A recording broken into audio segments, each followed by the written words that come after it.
Tos immoo gooftummaa hundumaa aboo hundumaa humna hundumaas golgoleessee mootummicha deebisee waaqayyo abbatti erga kennee booda dhumni hin jedhamu jedhu abbatti kennan jedha gooftummaa ni kenna jedhamu jedhu. Gooftummaa abbaatti kenna kan jedhu gooftummaa hundumaa aboo hundumaa humna hundumaas golgoleessee warra humna qabantu jira dhaggeeffadhu asitti hiika guddaa qaba sammuu keessiif haa banu waaqayyo malee hiika guddaa qaba. Akka inni jedhu macaafumti kun sitti ni maati. Akka Kiristoosiin sheexana godhaartamoo an ta'e? Adda Kiristoosiin sheexana godhaartamoo ka gooftummaa kana kennu bar Kiristoosii malee qaama biraati miti bar. Maari gooftummaa isa qabu ture kana hojii seexanaa harkaa fuudheetu gooftummaa qaba. Inni ofii isa gooftummaa kan koo hin jenne kan isaa ibsaa jira moo kan biraa ibsaa jira? Kan koo jedheera. Inumaa bar galchuu qofaayyuu miti bar. Inumaa galchuu qofa yoo son taane galchee ka'eetiyyuu miila waaqayyoo jala galaa jedha. Dhaggeeffadhu gooftummaa kan koon kenne jedhamoo kan inni ibsu asirratti gooftummaa koo dabarsee kenne jedhama. Ilaal inumaa kennuu qofarrayyuu darbee gooftummaa ofii kennee humna hundumaa mootummicha hundumaayyuu erga golgoleessee erga kennee ka'een booda miila waaqayyo jala gala. Kennuu qofaayyuu miti. Miila waaqayyo jala gala jedha. Dhaggeeffadhu sitti nimaash. Akkasidha. Macaaficha haa hubataniif sammuu isaaniif banedha. Garuu kan keessa sammuu kee akkasii banamuuf jireenya kee maal gochuu qabda? Hafuura qulqulluuf of kennuu qabda. Gooftaa Yesuusitti amanuu qabda. Waaqayyo tokkicha akka ta'e beekuu qabda. Inni tokkicha akka ta'e garuu qaamaan sadii akka inni ta'e hubachuu qabda. Macaafa kana dubbisuu yookiin immoo dubbisuu kennudha. Kana garuu isa kana sirriitti hin barre taanaan kana dubbistee naan siif hin galu. Kanaafi miila waaqayyo jala ni gala mongon. Sammuun keessatti adochifamee waan jiruuf dubbisuun dura kadhadhu. Miila waaqayyo jala ni gala moo hin galu? Sammuu hin galu. Hin galu jette sirriin qabadhaa jiran horoma baayibiluma ofii kana haawaa akka ta'a oolanii. Wanti hundinuu ilma waaqayyo jala yommuu galfamu ilmi immoo eenyu ilmi? Ilmi immoo ofii isaatii eenyu ilmi kun? Ilmi immoo ofii isaatii waaqayyo isa waan hundumaa miila isaa jala galche jala in gala. Eenyu ilmi ofumaa isaatii eenyuun jala gala? Miila isaa jala galche jala in gala. Akkasitti waaqayyo karaa hundumaa waan hundumaa irra in ta'a jedha. Miila waaqayyo jala ni gala mongala. Ilmi dhaggeeffadhu. Maalin seede hiika macaafa hubadhu. Hiika isaa hin beektu taanaan booriyyuu si hin galu. Hiika isaa siif hin galu. Deebi maal jettee dhageetti suni utaalte? Deebi maa utaalta? Laal ilmi immoo ofii isaatii miila waaqayyo jala gala jedhamuun jedhu. Miila waaqayyo jala hin gala jechuun maal jechuudha? Ni gala?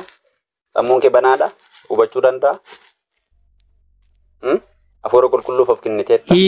Miila waaqayyo jala gala jedha. Hiiki. Macaafa kana dubbisuu kennu dura. Hiiki ayyee.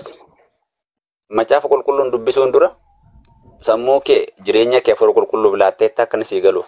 Yesuusitti amanteetta waaqayyo. Hiiki rakkoon qabu. Seefii kun gubbaa makaastee macaafa keessa piiki gootee fudhattu osoo hin taane gubbaa makaastee akka inni dubbifamutti sii gala. Gubbaa magarraa kaastee. Keessa deemtee piik gootee akka fakkeenyaaf ittiin amantaa kana gadi buusuuf yookiin ol baasuuf osoo hin taane. Hiiki si dhageeffataadha bar hiikan beektuu jetteemi hiikiin jedhe hiiki. Miila waaqayyo jala gala jechuun maal jechuudha? Amma jechitti duwwaa keessa piik goote miila waaqayyo jala galaa kan jedhu ishuma duwwaa keessaa fudhatte shema sii galesi ittiin mormuudhaaf sii taate miti. Hiikii ati hiikii gara afaan Oromootitti afaanuma Oromooti hiiku miila Yesuus miila waaqayyo jala gala jedha. Dhaggeeffadhu sirreessi. Wanti hundinuu ilma waaqayyo jala yommuu galfamu. Eenyu jala galfama wanti hundinuu ilma waaqayyo jala dhaggeeffadhu. Yommuu galfamu ilmi immoo ofii isaati waaqayyo waan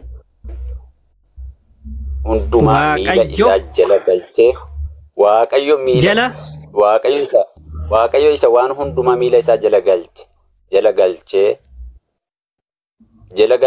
jala in gala. Waaqayyo karaa hundumaa akkasitti waaqayyo karaa hundumaa waan hundumaa maal godhadha? ol butiin argamu mul'atu. Karaa hundumaa waan hundumaa irra in ta'a. Karaa hundumaa waan hundumaa irra in ta'a. Akkas jechuun siif hiiku beekamu barbaade. Waan hundumaa miila isaa jala gala jechuudha. Dhaggeeffadhu. Jalqaba isa jalqabaa irraa kaase. Waan hundumaa Waaqayyo miila Waaqayyoo jala gala jechuun maal jechuu bichaaf tanuma qofa naa hiiki. Maanne ta'e sammuu kee naafii keettee maal jime waliin dhooftati. Siifii kan jira machi nan gaa dooti jette siifin gaa. Tiksii biraan fudhanne. Ani xiyyaaqee bichaa nu xiyyeekkooti. Alin naddade. Maan naddade labbehim. Aaruun qaba. Alin naddade mine. Beegzaabar dastanyaa ninyine. Alin naddade mine. Ookee ndaatin naadda. Iyesuus Kiristoos miila Waaqaa jala gala jechuun maal jechuu? Ishee duwwaa miti kaa garraatiin siifii kaara wanti hundinuu miila eenyuu jala gala jalqaba. Sumatamma tiksii keenya adda biraa siin fudhanne bara. Iyesuus ilmi miila Waaqaa jala gala jechuun maal jechuu hiika biraa qaba jettee? Isa duwwaa miti na dhaggeeffadhu. Isuma barbaadee isuma naa hiiki. Iyesuus ilmi miila Waaqaa jala gala jechuun maal jechuu? Hayyee. Siinii kana dhaggeeffadhu. Tole. Sammuu keessii baabanu Waaqayyo. Hiikaa sammuu keessii baabanu akka hubattuuf. Eshi. Hiik. Hunda isaa yoo tiksiitti naa dubbiste kana hunda isaa siika yoo barbaadde immoo miila jala Waaqayyo miila koo jala Yesuus miila Waaqayyo jala galee duwwaa sun ta'an guutummaa isa garraa irraa kaasee sumati naa dubbiste garraa irraa kaasee siika yoo ta'u barbaadde siiniika. Kanaa booda immoo siiniika. No miiluma Waaqayyo jala gala kaayedha bichaa naa hiiki. Ishee qofa immoo ni hiikamu. Jechitti duwwaa miti kaa ishumati naa hiike sumati naa dubbiste guutummaa isaan siika. No miiluma Waaqayyo jala gala jechuun hiika isaa bichaa barbaade. Dhaggeeffadhu dhiisiga sati naa dubbiste atumti guutummaa tiksii kanaa naa dubbiste. Iyesuus Kiristoos miila Waaqayyo jala gala ta'etu qofa barbaade. Wanti hundinuu ilma dhaggeeffadhu wanti hundinuu ilma Waaqayyo jala gala yommuu galfamu hin jedhu. Isa maal goota? Iyesuus miila Waaqayyo jala gala jechuun maal jechuudha? Dhaggeeffadhu simbila waan callistee naasa'iniiti. Iyesuus miila Waaqayyo jala gala jechuun hiikaan isaa maalidha? Siinii ka tiksii sati naa dubbiste guutummaa wajjin sii kana dhaggeeffatta yookiin nan baay'uu dhiisee hubachuu dandeessu taanaan. Hiiki ayyee.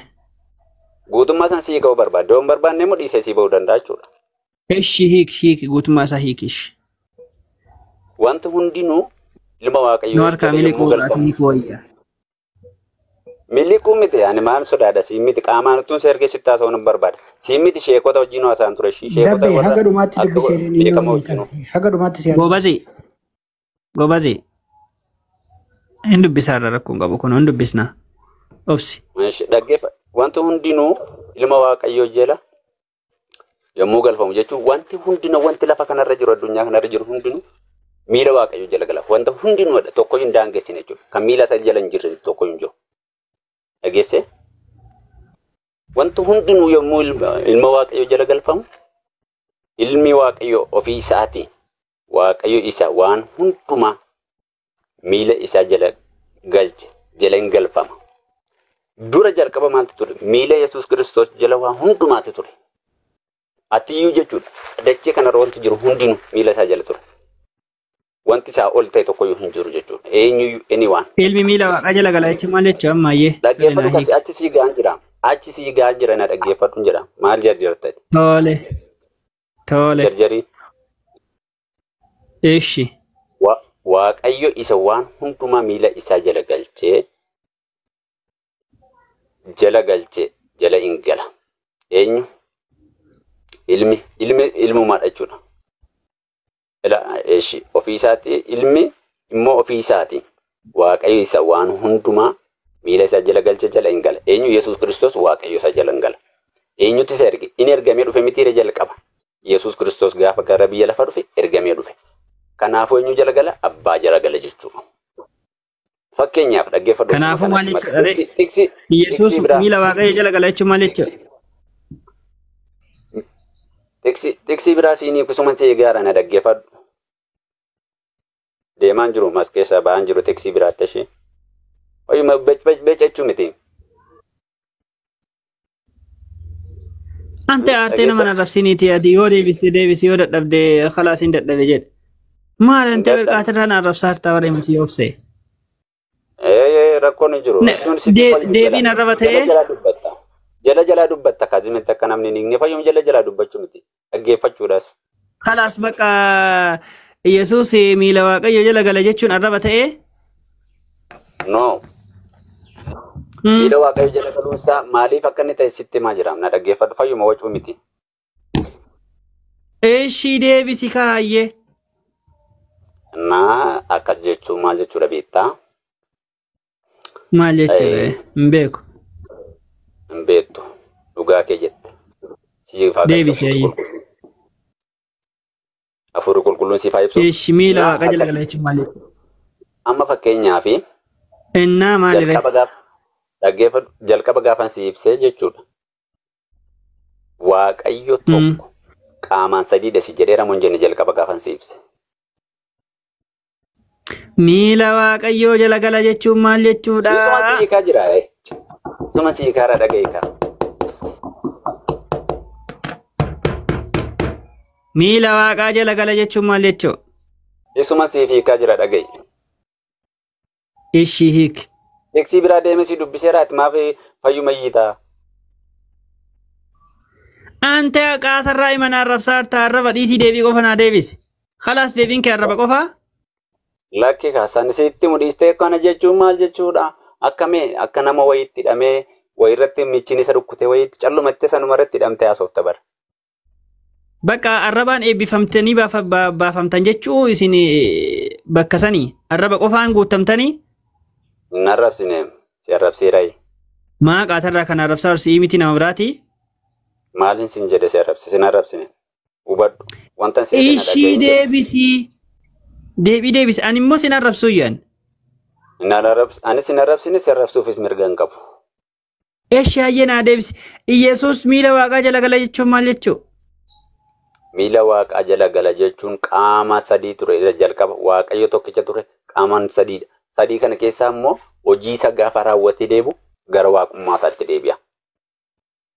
Dhaggeessa? Tokko jechuun qaama isaa keessa tokko. Iyesuus qaama sadii dhaggeeffadhu na Iyesuus miila Waaqaa jala gala jechuun. I leave it your page. Okay? Baay'ikaa maanu cadhisteetti shalannaaree kana ol osoo ati nu arrabsitu si obsine. Listen me. Kana ol eessa si dhageenna? Si'a meeqa si hubanne? Si'a meeqa si dhageenna? Garuu ati immoo arraba malee bakka bakka bootee kana imbaa qofaan baay'oo feetee bakka yoo deebisuu dandeenye baay'ee. Amma booda si kadhadhaan jiru ani. Ishii yoo deebisuu dandeette deebis lamaayyee. Maayi tokkuma irratti yaada kee ta'e wanta namni si ibsu dhiistee kana jechuun maal jechuudha? Kana jechuun sammuu kee fi Waaqayyo siif haa banu laa hafuura qulqulluu sii kadhadhaa. Hafuurri qulqulluun jireenya kee bara kee haa hoogganu saa jijjiiru. Afaan Oromeeffaatii hiikamee jira gara biraatiin maal hiiktaati? Macaafati dubbistu kun sammuu kee siif haa banu maqaa Yesuusiin kanuma sii xumureera fayyi. Maqaa isaatiin sirraa cabsee jira wagicha waallaw ba'allah sim.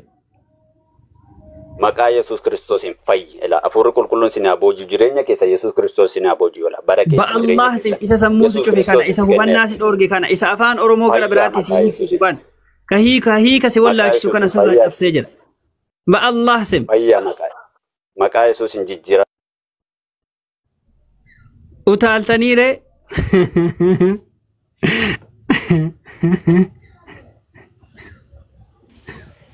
Abdul Fattah. يا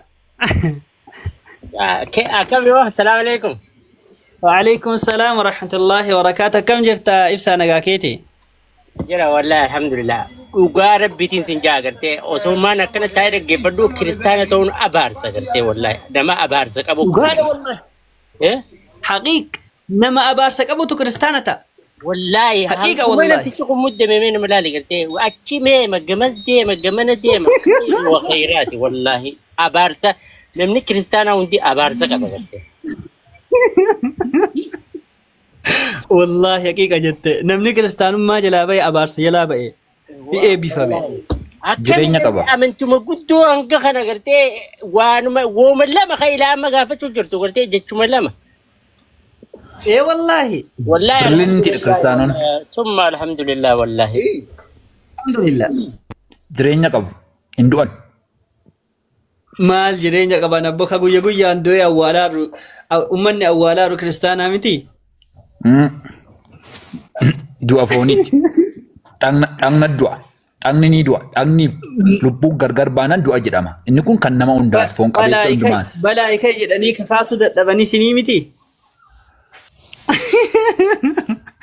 nama meeqa ka kiristaana meeqatu du'aara guyya guyyaan maal taate ante mootummaa lama jira beektaa mootummaa dukkanaa fi mootummaa ifaa jira mootummaa dukkanaa keessa kan jiru islaamnis inni biraas mootummaa dukkanaa keessa waan jiraniif tokkumadha balaayama mootummaa dukkanaa keessa jira gara keessanii jechuudha nuti namni ani kiristaana jedheef kiristaana hin ta'u kiristaana ta'uudhaaf bartuu kiristoos isa dhugaa ta'uudha by the way namni isin sooshaal miidiyaa kanarratti agartan lafarratti agartan kiristaana jechuu hin dandeenyu namni cheerchiitti walitti qabamu kiristaana hin ta'an kee macaafa qulqulluu dubbise kiristaana hin ta'u kiristaana ta'uudhaaf kiristaana ta'uudhaaf balaayi muslima ka jedhu eessarraa argite ati eessaa dhageessa balaayi hojii yaafte wallaahi qo'ee dhaggeeffadhu sittan hima namni muslima ta'ee dhalatan jennee isin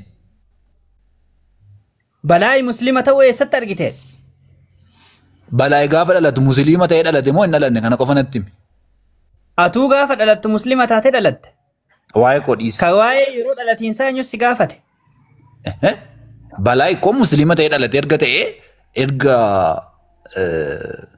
kaasuu dadhabee inni musliima kan du'aan kaafne muslima waan ta'aniif kiristaanonni du'aa ni kaasu. Balaayitu du'aa kaasi jedhee du'aa kaasuu dadhabee? No kiristaanni du'aa ni kaasa garuu balaayi kan inni du'aa kaasuu dadhabe waan muslima ta'eef. Balaayi yoomiin kaasuu dadhabe balaayiyyuu ka du'eyyuu sama fayyaa qabdaa yooma haasaarru yuun dhageenye laal inuma jedhisteef keessaa xinniste malee. Seenaan itti du'e beektaa seenaa balaayi itti du'e beektaa. Ati immoo ilaal ati wallaahi inuma uf keessaa gadi naqxanii beektaa yeroo tokko tokko na ajaa'ibdan ati amma akka itti haasaartu akka balaayi ka'i jedheetini kaasuu dadhabeeti. Akka eenyu seenaan jiru immoo balaayitu du'ee kiristaanonni balaayiin du'aa kaasuu dadhaban balaayi ka'i jedhanii waamanii dadhabanidha. Il wanti ati haasoftu osoo ragaa takka amanamaan qabaatiin osoo hin hubatiin. Kiristaanni obbo Abdul Fattah kiristaanni gaafa guyyaa kiristoosti kaasa gaafa deebi'ee dhufu kaasa hunduma namaayyuu jechuudha atiyyuun kaata gaafa sana du'aa ka'uun amma miti ganaadha malee amma du'aa ka'uun amma miti keenya ganaadha. Ati amma yoo kaata du'aa yoom am yoo duute guyyaa yeroo dhufuun kaata amma yoon du'e moo ka'uun barbaadu maafan kaan biyya lafaa nan boqodhaa gaafa gooftaan koo Yesuus Kiristoos waaqarraa deebi'ee dhufu dhufee na kaasa jireenyatti galuuf siin immoo abidda bara baraatti si gashuuf firdiitti si gashuuf ammatti lubbuun teellee foon kan keelleen duutii miire lubbuun hin duutu erga lubbuun hin duune maal kaasa duraan duuneeyyo Yesuus Kiristoos duraan duuneeyyo Yesuus Kiristoos laa akkam beekdamu qoy dhaggeeffadhu namni du'e kan jedhamu dhaggeeffadhume dhaggeeffadhu dhagni na dhaggeeffadhu dhagni fi dhaggeeffadhu hafuurri dhagna keessa jiraata beektaa dhagna kana keessa jiraata hafuurri kunii fi dhagni kun yeroo gargar ba'an du'a jedhama dhagni kunii awwaala keessa dhaqee kaafamaa reeffa jechuudha dhaqee ka'amaa hafuurri immoo iddoo qopheeffameef kan nama kamiyyuu kan uumama kamiyyuu iddoo qopheeffameef qaba iddoo qopheeffame sana dhaqee ta'a jechuudha. Guyyaa isa dhumaatti Yesuus Kiristoos yeroo dhufu qoy na xumursiisa yeroo dhufu asitti gaafii qaba ilaalaal qoy ishi gaafadhu dhagnaa fi foon erga kaasee ka'een booda dhagnuma san erga kaasee ka'een booda akkasumaan jannata galchaa dhagnuma saniin moo dhagna san irraa gata. Okay kanumatti si deemaa jira amma gaa dhagni suni foon suni lafeen suni tortoreera lafee qofa ta'eera namni awwaalame sun hafuurri immoo iddoo jiru ta'ama jechuudha. Na gaafa Yesuus Kiristoos deebi'ee dhufu dhagni suni bifa hin banneen ka'a jechuudha dhagni sun Hafuurri sun dhuftee dhagna sanatti deebitee dhagni suni lafeen suni achi jijjiiramaa jechuudha. Bifa hin banneen kan nama hundumaayyuu ni kaafama jechuudha. Nama kan ta'e hundinuu du'aa ka'uu jechuun akkasidha. Dhagnumaa fi lubbuudhaan jannata seenaa ka ibidda seenullee akkasumatti ibidda seena jechuudha. Dhagnichi suni dhagna ammaa osoo hin taane ni giddirama. Ni giddirama. Bifa hin banneen giddirama. Si jammar kun biyyee ta'a. Ka amma nuti uffanneeru kun biyyee ta'a. Ka biraatti nutti uffifama. Sanaanin leerratti olii sii gala. Garuu lafeen kee awwaala keessatti nafu. Dhugaa dubbatan keessaa si qofa tokkocha arge. Dubbii kanarra si deeggaraan dhugaa dubbatte. Iddoo kanatti. Osoma dura kijibdee jirtu amma immoo iddoo kana dhugaa dubbatte. Bakka dhugaa dubbatte akka dhugaa dubbatte illee dubbadha. Maaliif jennaan kiristaanonni waan kanan beekan. Kiristaanonni dhagnaa fi lubbuun walitti deebitee jannata galti jedhanii hin amanan. Hin beekan illee. Waa'ee kanaa beekumsa irraan qaban.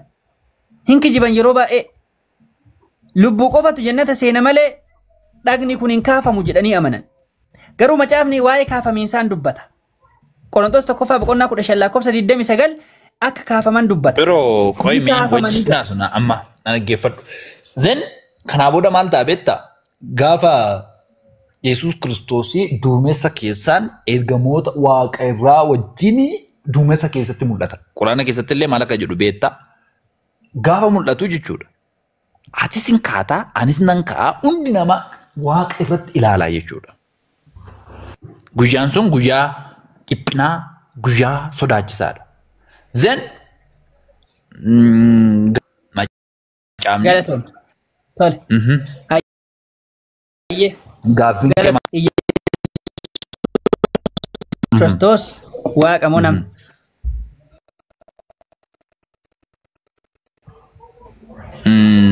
Yesus Kiristoos waaqa moo namaa yeroo ittuu Yesus Kiristoos utuu namni hin uumamin lafti hin uumamin Abiraam faan dhalatin inni waaqa ta'eema ture. Mariyaam irraa Utuma jiru moo qoygaa. Utuma inni yeroos namas miti waaqadha. Dhufee inni ture kuniif inni jiru kuni Maariyaam dura ture kuni dhufee qoygaa dhaggeeffadhu. Qoygaa gaafa gadameessa Maariyaam keessa buufatu immoo nama ta'e. Eenyu waaqa inni ture nama ta'e. Gaafa nama ta'u waaqummaan isaa kun akkam ta'e? Nama ta'e jennu hin badee. Inni dura ta'e itti dabalame. Hin badnees. Inni durannees. Nama ta'e. Gaafa nama ta'u waaqummaan namummaa isaa keessa jiraata jechuudha. Kanaaf inni macaafni qulqulluu inni waaqas hin jedhu inni nama ta'e jedha. Inni namadha hin jedhu. Inni nama ta'e jedha. Waaqan nama ta'e jedha. Ani maal sin jedha? Yesuus waaqa nama ta'edha hin jedha. An fakkeenyaaf macaafa qulqulluu. Okay. Yesuus Ilma waaqayyooti jedha malee. Bareeda. Yesuus waaqa nama ta'edha jette. Waaqni nama ni ta'a? Ta'eera kaakunu. Namni uumamaadha moo uumamaa miti? Uumamaadha. Waaqni uumamaa ni ta'a? Ni ta'a jechuun foon uffachuu isaati. Waaqni foon uffachuu isaatu nama ta'e. Amma waaqni nama ni ta'e jette. Waaqni uumamaa ta'e? Uumamaa ta'e nama ta'e jechuun fakkaatti namummaatti dhalate jechuudha. Namni uumamaadha waan ta'eef. Ta'e gaafa waaqummaan sun hin badaa? Ta'e adda? Dhabama ta'a. Maal taateef? Okay. Dhabama hin taane kan Yesuus. Okay. Waaqni nama hin taane jira?